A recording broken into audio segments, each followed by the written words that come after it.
Teman-teman, saya bersyukur dan bahagia dapat jumpa lagi dalam keadaan sehat. Foto 3 orang di hari Jumat 23 April 2021 dipasang sebagai cover. Adalah 3 orang mahasiswa yang semula tidak membayangkan bahwa bisa kuliah. Seorang lulusan SMA yang sebelum kuliah berjualan martabak.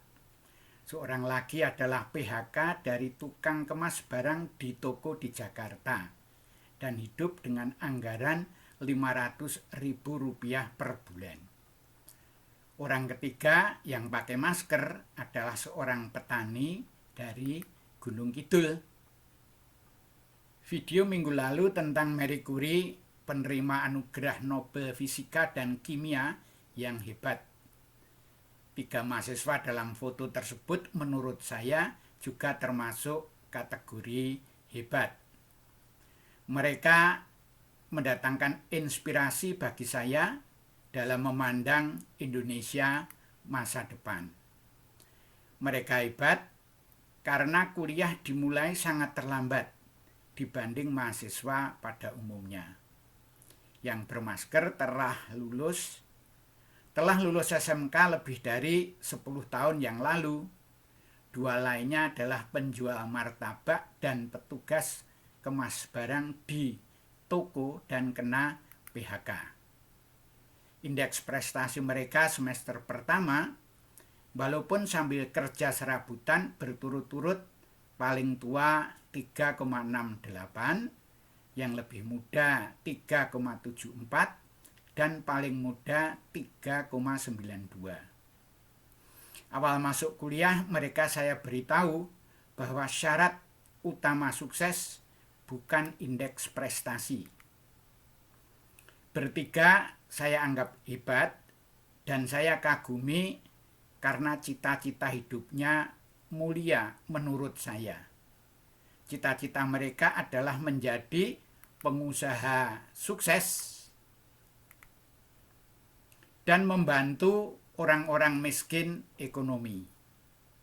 Saya memandang masa depan Indonesia akan sangat bagus bila sangat banyak orang seperti mereka bertiga bercita-cita menjadi pengusaha dan membantu orang miskin. Mereka tidak berpikiran mencari kerja, tetapi ingin mencipta kerja.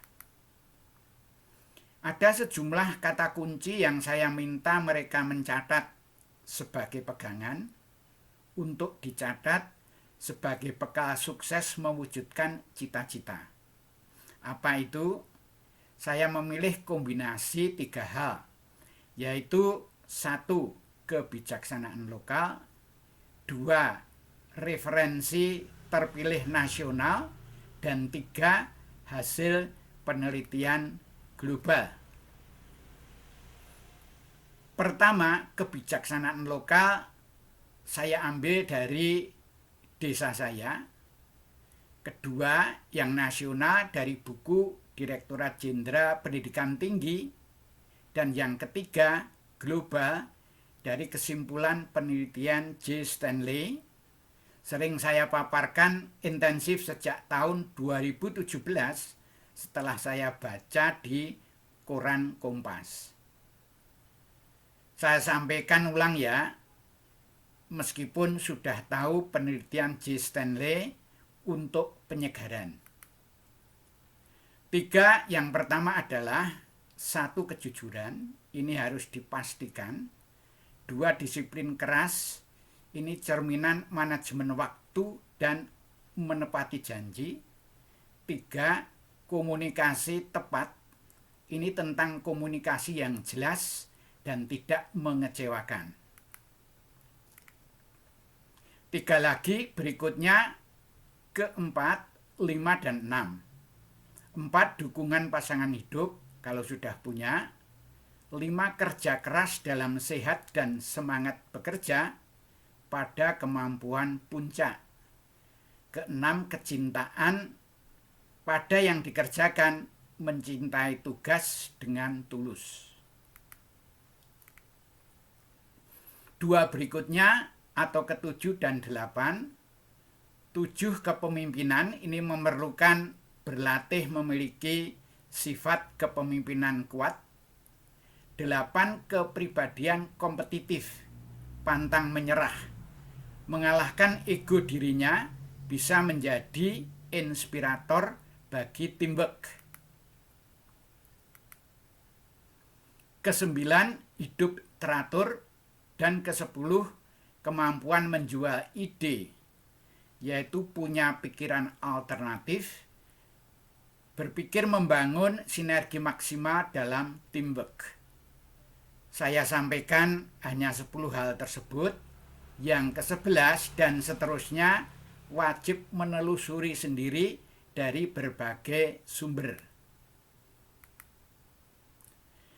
Nah, itulah sejumlah kalimat kunci yang kami pilih dari referensi global dan dicoba praktekkan bersama 3 mahasiswa unik tersebut.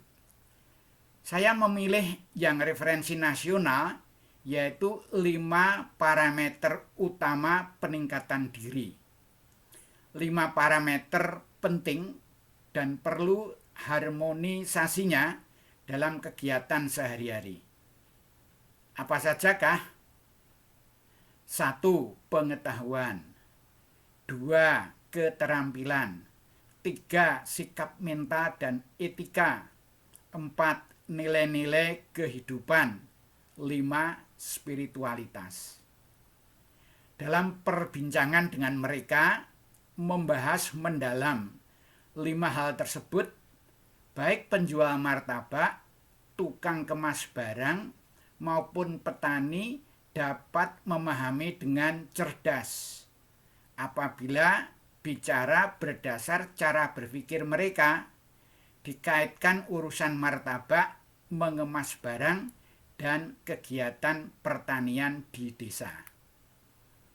Sesungguhnya yang penting adalah menumbuhkan kepercayaan mereka bahwa Tuhan itu adil dan mereka punya potensi jenius yang masih terpendam.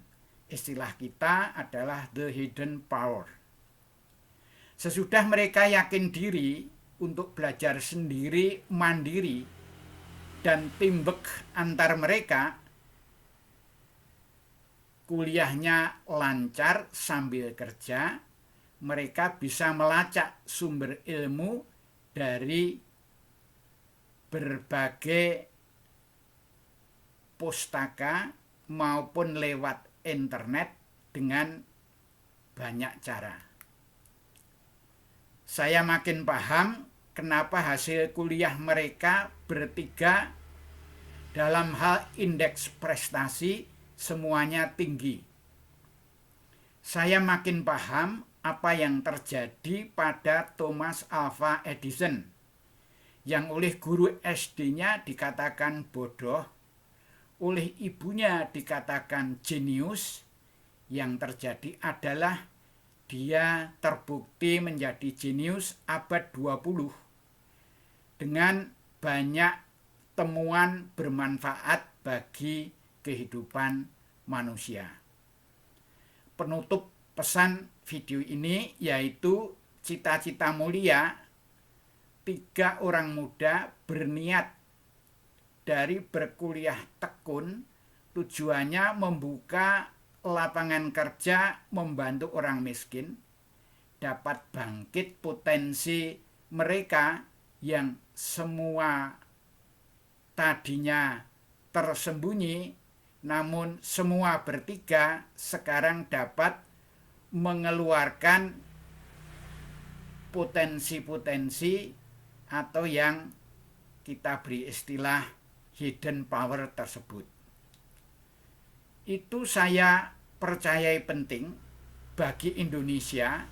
Semoga sukses, berkah mencapai cita-cita membantu orang miskin, karena banyak orang miskin ekonomi di Indonesia yang sesungguhnya berbakat. Terima kasih telah sabar mendengarkan. Sampai jumpa lagi. Sekali lagi, terima kasih.